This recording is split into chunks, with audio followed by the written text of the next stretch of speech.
Thank you so much for joining us this evening. I'm so excited about this topic because digital marketing has become important more than ever in the midst of the pandemic.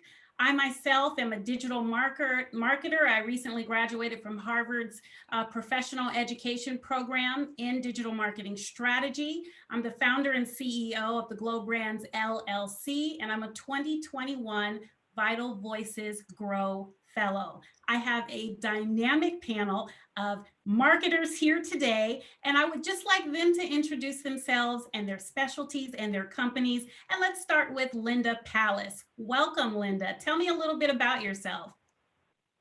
Thank you. Hello, everyone. Good to be here. I have over 13 years experience in global digital marketing and e-commerce, primarily with consumer lifestyle and CPG companies, from the big ones like E&J Gallo Winery and SC Johnson, to most recently a smaller one called New Age Inc., which had organic food and beverage products. I also consult and an advisor to startups, so kind of the gamut of the range. So good to be here. I am based in Sausalito, California, just outside of San Francisco. This is my real lovely background here, and it's great to be here. I love Sausalito. I've been there once or twice. It is a beautiful place and a great place to be in the beverage industry. I'd next like to introduce Casey Cole. Hi, Marquette. Thanks for the introductions. Hi, y'all. I'm Casey Cole. I actually started my career in digital building first generation websites in the .com days for H-E-B Grocery in Texas, Williams-Sonoma, Walgreens. And over the past 20 years, I went first with B2B, working my way up through building a lot of the technical first generation websites, product marketing, pricing, promotion, all the way through for Getty Images, Corbis, Bill Gates owned. And then about 10 years ago, I switched into consumer and have really been building out all the omni-channel and digital experiences for brands like Tommy Bahama, T-Mobile, Butter London, always fun in the cosmetic space. Most recently, I've been at Reward Style and Like to Know It, which is the largest influencer marketing platform. And I'm really excited to talk today and share and discuss all the different aspects of digital marketing as it changes so much, and something I'm very passionate about. I love it. I also started my career as a web producer way back when, so I understand the journey. It used to be brochureware all those years ago, I think was the term. So yeah, it's great to see the evolution and talk about it today. Thank you. I'm really excited to hear what you have to say, as well as our other panelists. And last, but certainly not least, is Tracy Sestili. Welcome. Tell us a little bit about yourself and your role in marketing. Thanks, Marquette. Hi, everybody. I'm down in Palm Springs. That's where I've been hiding out during COVID. So it's a little hot down here today. But I am the VP of marketing at Fountain. We're an HR tech company specializing in applicant tracking for high volume. Prior to that, I was the VP of marketing at Spark Post. They're an email delivery service provider, probably one of the second largest in the world. And then prior to that, I spent a lot of time at Cisco and CA Technologies doing a lot of B2B. So I've done a lot of B2B marketing my entire career, although I dabbled in marketing at TiVo, which is a DVR recorder. And not many people remember, they ask, is it still around? But that's sort of where I sort of got my feet wet a little bit. I did mostly operations there, dabbled in some marketing, and then I made the hard switch about 12 years ago. So I mostly focused on social and digital, and then obviously email. I spent 5 years there. So.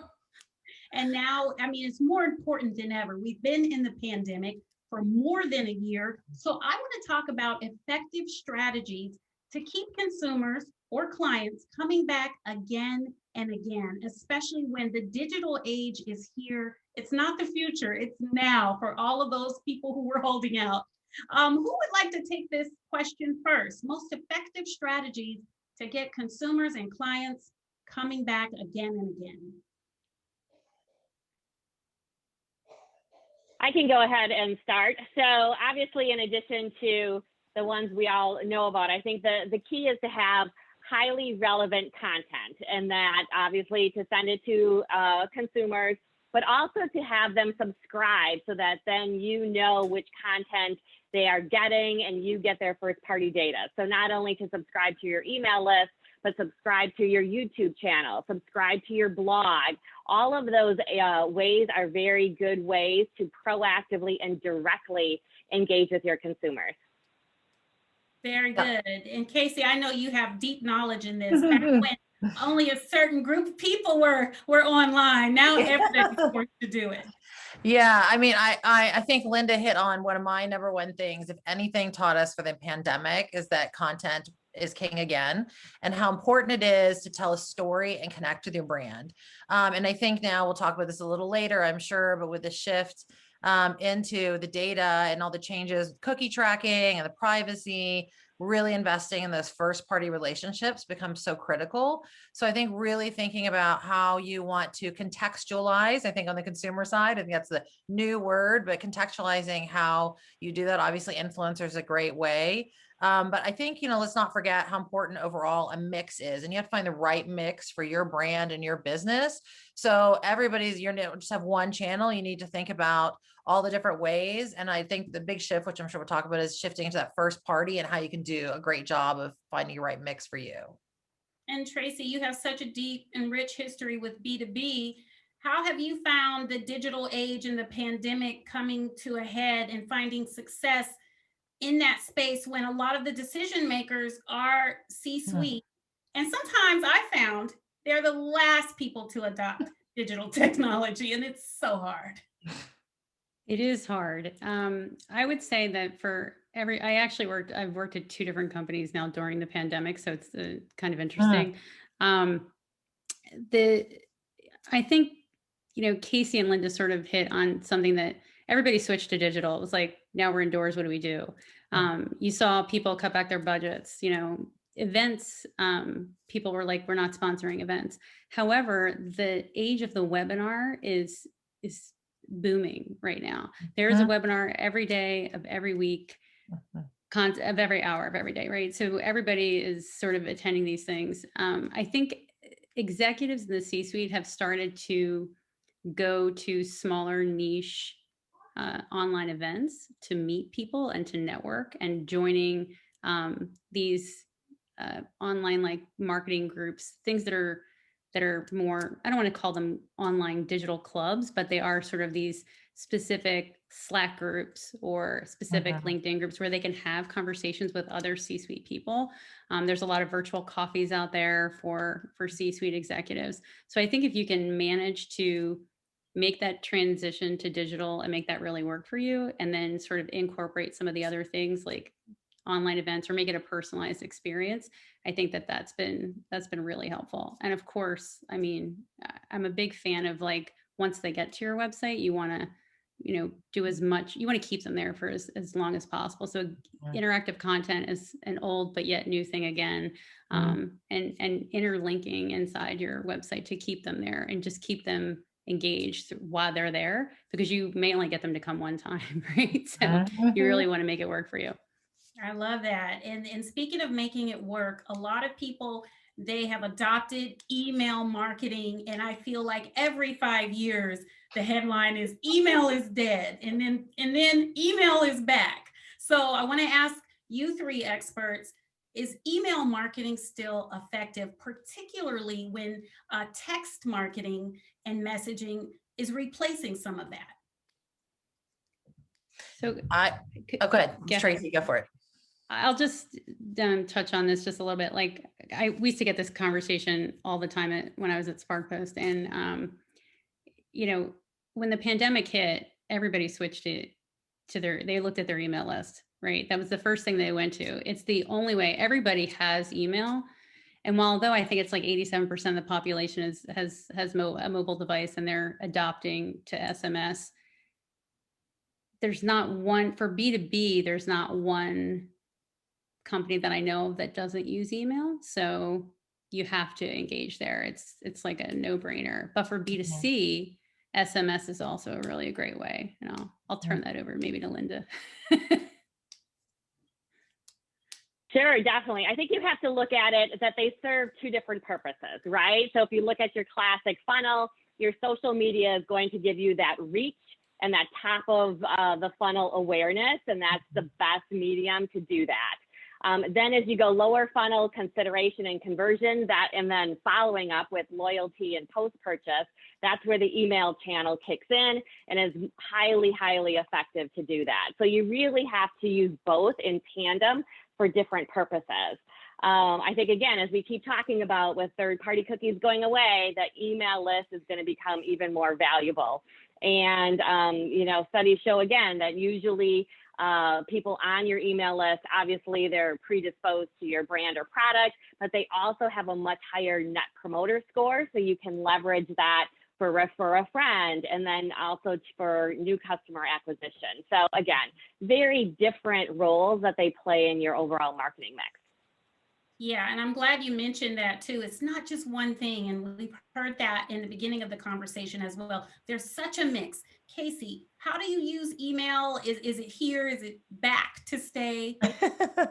Well, for me, it never really went away. It's still, if you every report you read, it's the number one retention tool. And I think both Tracy and Linda have hit on a few things. For me, email, it's not so much whether it's good channel. Email's effective, period. It's really about how you use it and what you put in it. And I think that goes back again to like storytelling, understand the right triggers, understanding consumer behavior, what they're doing. Even on the B2B side, it's how do you personalize it? How do you make a connection? How do you hit them at the right time with the right message? So I think, email is just a vehicle. It's really how you use it and what you put inside of it that makes the difference. I think the other neat thing that the other two women here have talked and touched on is that as first party becomes more and more important, that email list, there's so much you can do with the pending third party data that gives you incredible insight into who your customers are. So you can learn not just demographic and psychographic data, but you can look at transactional history and understand purchase size and understand what maybe your secondary or tertiary customer looks like. So really having and building that strong email list, in my mind, is like your first step towards building a larger retention strategy and even an acquisition strategy based on that. I love it. And what I noticed just with my own company is all of my purchases happen in the middle of the night. So I said, why am I sending out emails in the daytime? So I started sending out my emails at 1:00 in the morning and 2:00 in the morning. And I'm sorry if I'm That's smart. buzzing. That's me. So you have to optimize and customize and storytell. I like that so much. Just I have a background as a journalist and I understand the power of storytelling. But in an age where every company has gone through a digital transformation at some point, it may be cyclical. What do you all find is the best starting point for gaining the attention of your clients and customers in this age where everyone is on social? Millions and upon millions of people have your email. They're grabbing and reaching for your attention.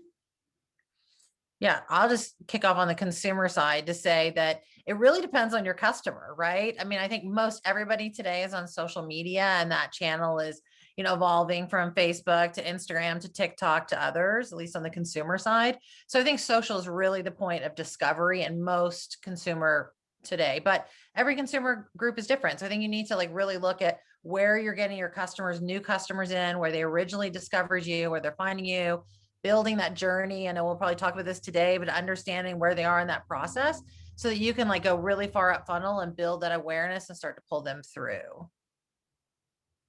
Linda or Tracy?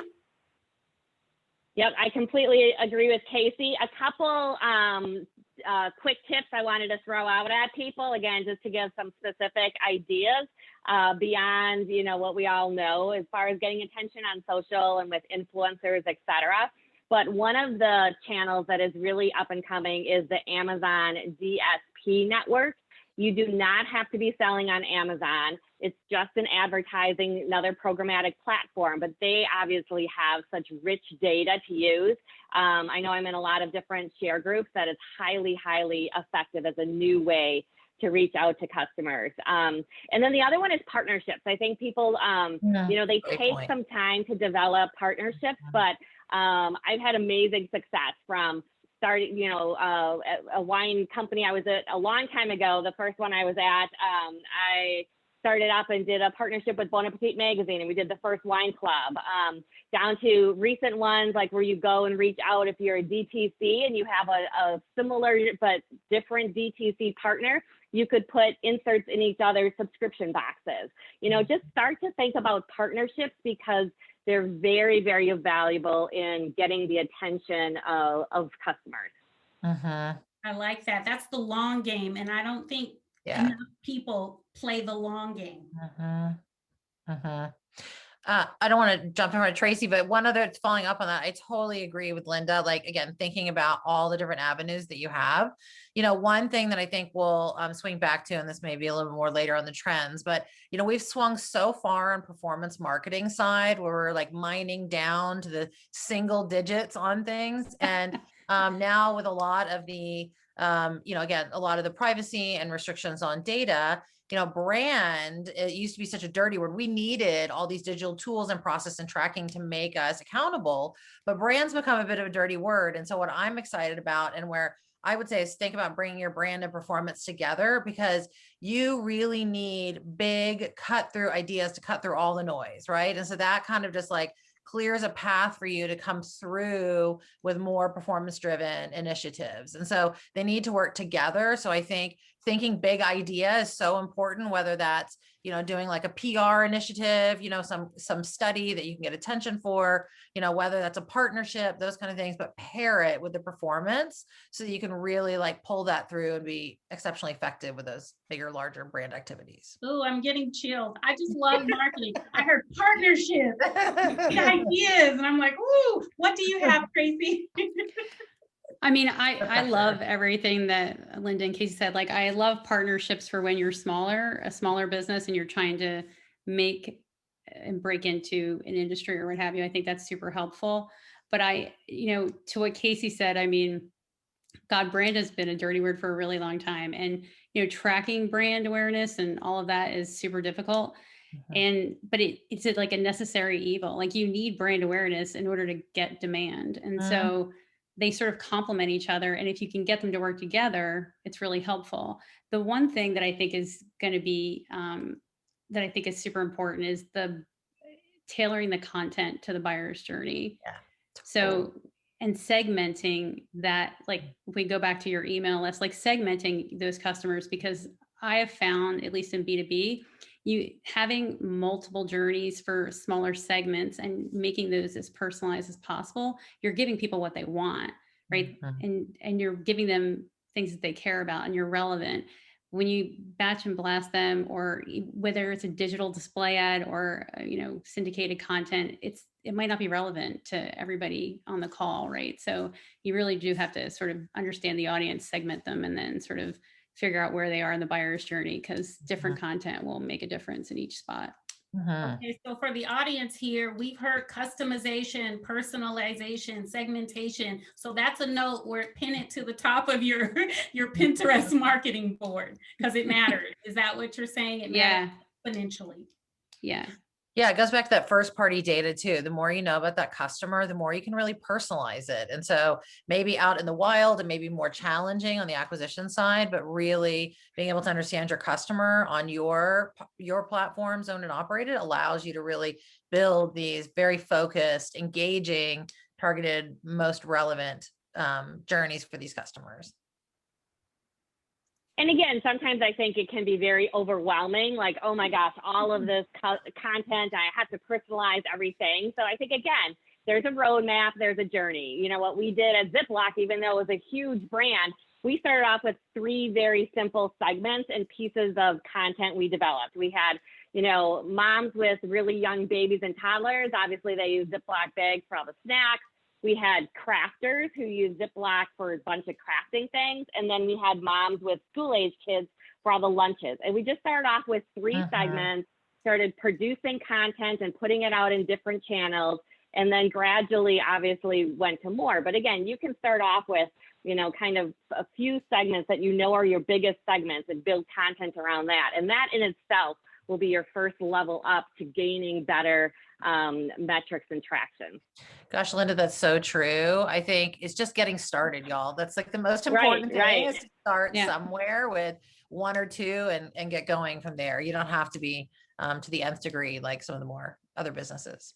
And it's hard work too. I want to say that everyone wants a bit of your time when you're an executive. They want to talk to you for 5 minutes. They want to run things by you, but keeping your eyes on the big picture, I think, is so important. And that end goal. What does my customer want? What does my client want?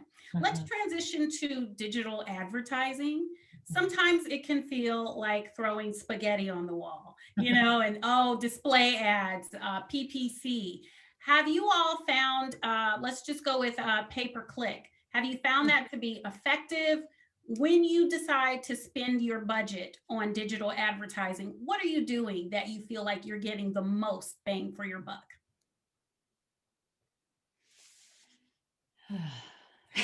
Everybody has a huge sigh on this. Yeah. I would, Tracy, go for it. Or I have some thoughts, either one. I think I will say this, what works at one, if you worked for a CPG company and you tried this strategy, and then you go to work for another CPG company and you try that same strategy, it may or may not work. And through my career for digital, I have always had to pivot and tweak the digital strategy along the way, because the same thing never works, because humans evolve, technology evolves, society evolves, and things change. The segmentation gets better, AI gets better. We get all these new tools to check out. The Google Ads Data Hub is, a big thing that's coming out with AI, being able to map it to the customer journey. There's a new tool every month, it seems, right? To like wrap your hands around and trying to figure out, you don't have to be everywhere, but trying to figure out where they hang out, your audience, is not necessarily the same place that they share content, for one. So if you're looking for engagement, that, I can consume all my content maybe in LinkedIn from a B2B, but I may share my content on Twitter. I may consume my content for B2C on Facebook, but I may share it on TikTok or Instagram, right? So there's just, it depends on what your goals are, but you have to tweak that strategy and spend your dollars wisely. I like to experiment, try it, see if it works. If not, turn it off. And when I do this, and I've done it before, I've looked at it like every day. I'm not looking at it like, you can't set it and forget it. You have to look at it and tweak it. And if it doesn't work after, a week or two, turn it off and it's not working. Try something else. Right. So Casey? Yeah, I think, I mean, I 100% agree with you. I love, the whole testing method, turn something on, try, and then build from there, turn it off. I think, again, I think clearly we're all thinking, first and third party data, all the changes that are happening, because it comes up and it's clearly top of mind for me. I think that a lot of I think last year, again, when much of advertising turned off, whether it was budget, availability, et cetera, so many brands leaned clearly into their own platforms, to digital, but also really into content, contextual shopping, those kind of things. And so while PPC will come back, I think it's going to come back a little different, and it's not going to be as strong because of some of the data restrictions, right? So I think what could be really interesting there is being able to look at that information and be a little bit more directionally correct. Again, we've been like hyper precise. And I think if you can look through and see the object through the mist, so hit these right signals that are in the right directions, that allows you to play a little more. I also think that a lot of this contextual shopping is going way more towards things like influencers. So there's a lot of things you can do if you can understand an influencer, whether it's B2B or B2C, and what their audience is and how to tap into that some more. And so a lot of those dollars, since contextuals becomes a huge thing, I think a lot of those dollars will continue to shift, and a lot of the advertising dollars are really going to go towards influencers. And Linda, I know you have a special case because you're in the beverage industry, so there may be some compliance. You may have to be a little more creative. Tell us your thoughts. Definitely in the LSAV space, there's restrictions, but in general, again, I usually start with building, your budget and your marketing mix, like I think other people have said. With your core, social media for your reach and awareness, and then PPC for your lower funnel conversion. And, those are just your two workhorses that are going to be your effective combination. And then building on that, as you said, to test and learn, then, fold in and always plan like 10 to 20% of your budget on test and learn, influencers or podcasts or other different channels to see if they're going to produce for you. But I'm a big believer still in paid per click, paid search. It's always going to be one of your top ROAS. It's going to just be your workhorse. You know, people are searching. But then couple that, you can't, neglect organic. Obviously spending some time and making sure you're building your organic is very key too. And then we have all these new search things coming on. We have voice search. So you have to make sure that great. You're, doing your snippets so that you come up in voice search across all the voice platforms. Visual search is now coming up to be more play. And then a lot of other things. So those are some areas to really look at. Very good. Can we talk about the future of digital marketing?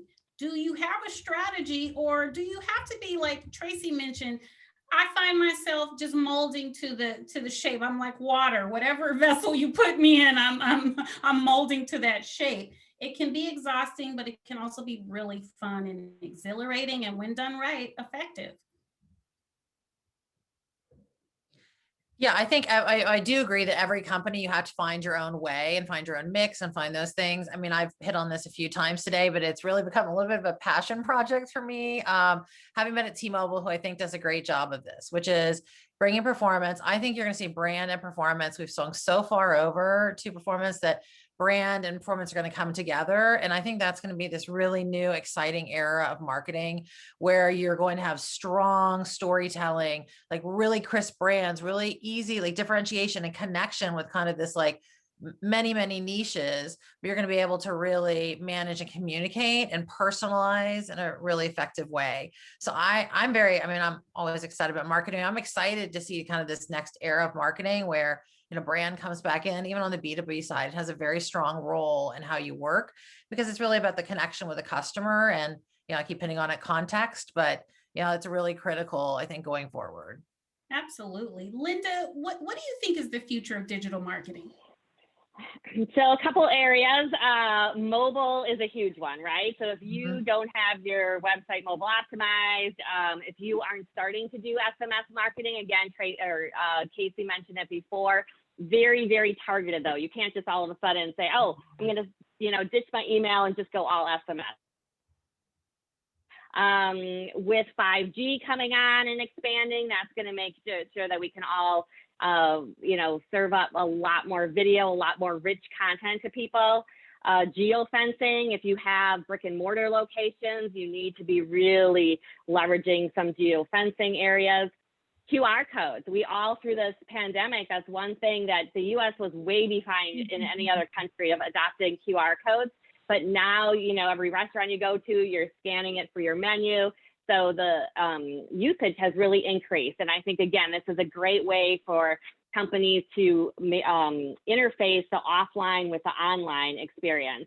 And then AR, augmented reality. Again, everybody's using their mobile phones to, put makeup on or try on new eyeglasses or whatever that might be. And I think if you can use mobile for an immersive experience like that, that's going to be awesome. I think the other main area, and then keep passing it along because I could talk about this forever, as you can tell, is social. So it's so huge. New channels completely can keep it coming on. We obviously have TikTok, who have now a huge channel, et cetera. So, but what you have to remember is that at any point, these are walled gardens. So they know who your customers and consumers are, but you don't necessarily. So you always cannot put all your eggs into one of those social baskets. And you need to always be trying to get those people on social back to your own website and back to your own way to capture their first party data so that you can build your own community.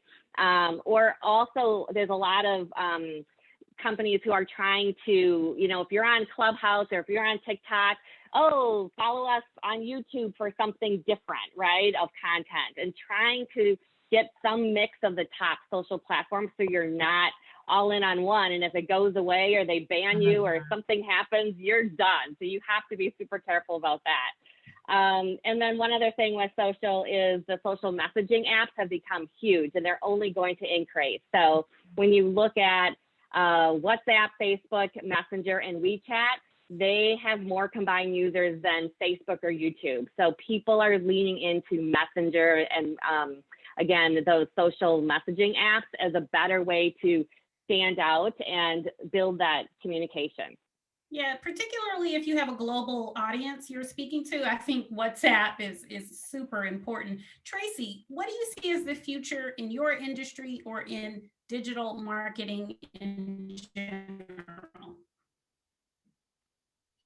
I mean, Linda covered a lot of them, so I don't have much to add there. I will say that I do think that I love that she talked about mobile, because I mean, with the new updates for that Google's doing, I mean, if your website's not mobile optimized, you can just forget it, and that's coming out in May.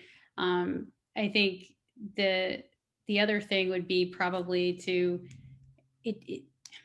I think customer data platforms are going to have their heyday, just because they help you house all that data that Casey was talking about earlier about around that consumer, especially in a B2B model, and being able to target them specifically with things that are relevant in this one-to-one, that it feels very one-to-one, even though, you know, it's obviously automated with AI. I think that those are going to have, they're going to be a big thing. And then I talked earlier about the Google ad data hub, which I think is going to be huge in assisting that from a digital ads perspective. I love all of this. I want companies to put, you know, when I'm, for some reason, my path, my walk in life has been working with CEOs who don't know tech or digital and testing new technologies. But remember that Vine went away, right? So you can't get stuck on one thing. And we all are saying this. And Casey, do you have something to add? No, I was laughing at the Vine comment, because I'm sure in like 10 years to be like, oh, remember TikTok? That was so funny. And it'll be retro at that point. No, I mean, I think everyone's hit on the big things. I mean, everything's going mobile, everything's becoming interactive. You know, I was talking about brand earlier, but you know, brand is really going to be about experience, whether that is a digital journey, whether that is the interaction. And it's not, the marketer's role is to be the steward, but every person in an organization owns the brand. So if you are answering the phone, if you are a marketing person, you're at the front desk, any interaction with the brand is part of that experience. So I think as we have new tools and capabilities, it's not just around tracking and measurement, which was really needed. It's about the experience with the customer and how they connect with you. And that's what I think is so exciting around mobile and some of these new capabilities that are coming out. Yeah, absolutely. Especially when you read research about millennials and Gen Z, they value experiences. They value companies who go out and do good in the world and make people feel good. And we have a question from Martina, or actually a statement. She said the future of marketing, in her opinion, will be more webinars on advertising your product.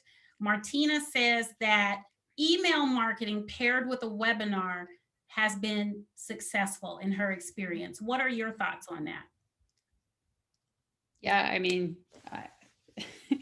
events, webinars, and email are my top 3 channels right now during COVID. They weren't not non-COVID, but I think I think that people they're leaning into it a little bit more. This whole, you know, you have to be on video now, right? The whole virtual experience, people used to think they were really lame, but a lot of companies have stepped up to put on a virtual experience. It's not as lame. We've seen award shows on TV. We've seen, you know, big events that have gone virtual. And then, you know, we've had some that weren't willing to take the risk. So I think from a webinar, like to learn about a product, yeah, I mean, I think that's also great with when video comes into play, right? You can just put a video on your page to show how, and I think, I can't remember if it was Linda or Casey talking about earlier, but influencer marketing, like if you have an influencer showcasing your product in a video or on a webinar, like it's gold, right? So yeah, look at all the tools. Onto something. Yeah, look at all the tools that Instagram is even doing today. Everything, TikTok, 60-second video, it can be a shopping video, it can be anything. So I think, you know, the monetization of the content and how that happens, whether it's more of a webinar and an email, again, every client's different, Every customer is different, but I think we're going to see more and more of that, especially as a lot of video and mobile become much more pervasive and more adopted, and everybody gets more comfortable with that. So it's pretty cool. Well, I'm going to leave some time. This has been such a rich conversation. I'm going to have to watch it back and take notes because I love what you all are saying. You can't always think of everything, and that's why I love Yeah. getting together with like-minded folks, seeing what's on their radar, comparing notes, and that's what you guys have generously done this evening. So I'd love to hear a little bit more about what you're working on and what us consumers and clients and cheerleaders for your brands and companies can be on the lookout for so that we can support you. Linda, would you like to go first? Yeah, so even though we've been talking a lot about digital marketing, one of the areas that we're starting to test is offline marketing. So there's some new tools that are coming out that one of them I know we're going to be testing is when people come to your website, there's a company that has a huge database of the cookies that with the addresses, and then they send them a postcard, to follow up. So I think that's a really interesting idea because people are so inundated digitally now. So how do you, again, tie that in online and offline? Again, some of the areas we talked about, how do we look at different content, discovery of content, interactivity, those are all areas that we're exploring. Absolutely. I do a little direct mail too, and I find it's a great supplement. You can't rely on digital alone, but you got to know it. You got to know it. Oh, yes. Tracy or Casey, would you like to tell us what are you working on? How can we support you and your brands? Yeah. So, I mean, obviously influencer marketing is a huge focus for where I'm at, but, I think that, what I'm really excited about, and what I think most people on the consumer side, on the retail sector is, it coming back. And you hear a lot about that. I mean, especially since a lot of commercial real estate has been down. And I think, bringing offline and online together, we've talked about that. If you remember, maybe when omnichannel started, that catalogs were like the new hot thing, is very retro for millennials. So I think it's really finding, again, that right mix. But I'm really excited to see how shopping is going to evolve, how content monetization is going to evolve. And that can literally be for any business. And so I think it's, again, trying and testing things. So I'm really excited to see how shopping, video, mobile, retail, I mean, all of that is, even Macy's had a stellar, I was watching them yesterday on TV, had a stellar performance recently. So I think there's going to be this, what has been, I think, retail apocalypse for a long time. I'm excited to see now there to be this kind of like new and exciting next generation of retail, and how we interact with brands is going to be so different. So I think that experience is what I'm really in my career and thinking about, is how I can bring that and really connect a customer to brand and wherever that is. Yeah, I would love that. I think from just connecting the brand story to the overall experience, I think is super important. This right now, I'm focused on a lot on SEO and the web, the experience people have on our website. Just moving things around. We've tried a lot of new trendy tools and just trying to figure out like what the best way is to optimize those tools. But I'm excited about I am excited about the Google Data Hub. I'll say that a third time. I am excited about that. And I'm not excited about ad blockers, but they're, I think we'll get there. The cookies thing is going away. It's going to evolve. It'll be really, really interesting to sort of see how that takes off. And we have one question from the audience. I want to make sure I ask it. Shin Hong asks, what are your thoughts on digital marketing on mobile for B2B? What are your thoughts on referral marketing for B2B in the digital age? I think digital marketing on mobile for a B2B company is really tough because there aren't that many B2B companies that are concise in their messaging to begin with. So they try to fit a lot on a little tiny thing at the bottom of the phone. Although phones are getting bigger now, so that could change. But I do think referral marketing could definitely do something. I've seen success with that at different companies, and I think that if you have the right partner set up, or the right, whether it's an affiliate program or a partnership program set up for the referral, I think you can do some really good things there. Yeah, I think the majority of what's That's happening in good advice. B2B. And Shin, Oh, sorry. No, I was just saying, I think the majority of what's happening in B2B is still no, sorry, desktop. go ahead, Casey. Oh, sorry. The majority of what's happening in B2B is still desktop. So I think that's what makes it, at least in the US, challenging. But as it moves towards mobile, I think Tracy's talking about some of the cool content things. So like videos and content consumption, and maybe more of education awareness, upper funnel activity can happen on there. But a small ad I agree with Tracy. We B2B marketers pack a lot of things in there, so it probably wouldn't necessarily fit. But again, I think trying new ways. I mean, I think what's happening overseas versus the US is a little, we're maybe behind in some ways and ahead in others. So I think that's where there's a lot of great learnings to see what's happening overseas. Mm-hmm. Linda, did you have anything to add on that note? No, again, I've been mostly in B2C, not B2B, so I will definitely defer to my B2B experts on the panel. I understand. I have found with B2B, moving your service communications to mobile, where people can track, the progress is really beneficial. We have one question from Hetal Shah, whose hand is raised, and then I think we'll wrap up.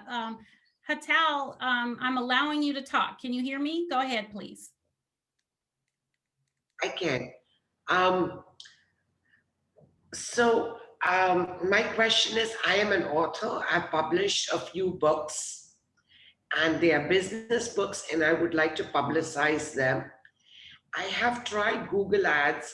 I have also tried Facebook ads, but I'm thinking, what is the best way to publicize business books? So that is my question.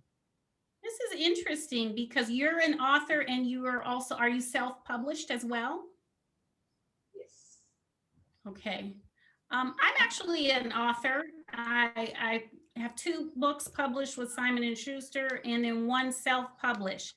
And so if you can somehow find me on LinkedIn, I can help you with authors in particular, offline. But for our panel of experts, do you have any insights into Hetal's questions?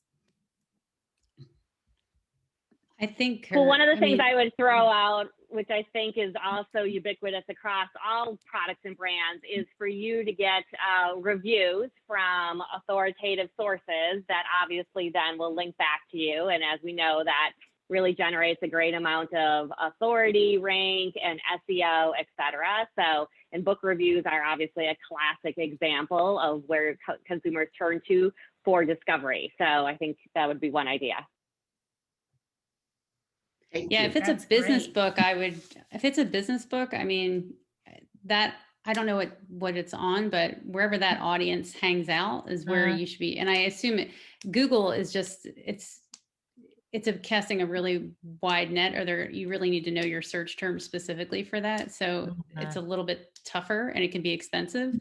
And Facebook is not the right place for that. I was thinking LinkedIn as well, maybe tapping into some of that. I think also doing endorsements, like, usually when you have people in the front, even if you're self-published, but they can promote it, it's a different version of influencer, but thinking a little bit around how you can get people, you can use some pull quotes and actually what the content you want to put in your advertising, whether that's LinkedIn or other places, can be quotes from people who are known or 5-star reviews, things like that. And just a grassroots thing, I self-published a book a long time ago. I would, in your email signature, you can put a link to your book. Because I'm sure that you do email, and email marketing is not, it's not free, but it is on the cheaper side. And so that's another thing that I would consider spending my money on to promote it. Sorry, Marquette. No, I was going to say, this is all great advice, because not only are we marketers, we are consumers. And we've all grabbed a business book at a time when you were interested, or you wanted to help your skills. So Hetal, I hope all of the information is helpful. And if anyone has questions, please reach out for more. Antoine has all of our information. We're all on LinkedIn as well. And I'm excited to see what people go out and do with this information. All right, I think we're at time, and I know you guys are busy ladies, so I don't want to keep you over time. Antoine, are you there? Would you like to share any polling results? Antoine has been running polls the whole time. I don't know if I did it right. Antoine, was I supposed to launch the poll? Yeah, there was a poll in the beginning of the session, but that's fine. So I just want to make sure there are no more questions or anything like that. If there's no more questions, ladies, could you please feel free to tell the audience where they can find you, where they can follow you? Well, let's All right. start Well, with Linda Linda. Palace. My primary channels for business connections are LinkedIn and Twitter, and I'm on Clubhouse now as well. So look me up on those. Clubhouse, nice. Casey? I'm Casey Cole on LinkedIn. That's like the best way to reach me. And I'm Tracy. I'm Tracy Sestilli on LinkedIn and Twitter. So. And I'm Marquette Shepard at Glowstream TV, and you can also find me on LinkedIn as well. Nice. So I want to thank you guys again for a fantastic session tonight. It was a lot of great information, and I hope our attendees enjoyed it. Thank you, attendees, as well, for being here tonight. So we will post the full video on the full video session on YouTube. It's going to be at Networking with Purpose. I'm going to put the link below. So if you can go to that link and you can find our library of different events. You can find our social media marketing, branding, e-commerce events. We have, we're adding to that library every few weeks. So we are changing our name in the next couple of days. So if you don't see Networking with Purpose, it will be NWP Events. So that's will be our new name. So if you see NWP Events with the new logo, don't be alarmed. That's us. So go ahead and join us. Also, follow us on LinkedIn to stay updated on our future events. Our next event is Next Level Your Personal Brand. The next event after that is Boost Your Social Media Presence. And we also will be having an influencer masterclass. So if you're interested in any of that, please feel free to follow us. So I want to thank you guys for listening and learning with us today. Please be safe, wear your mask, social distance, and have a safe and productive rest of your week. See you at the next event. Goodbye, everybody. Thanks, y'all. Thanks everybody. Bye, everybody. Bye.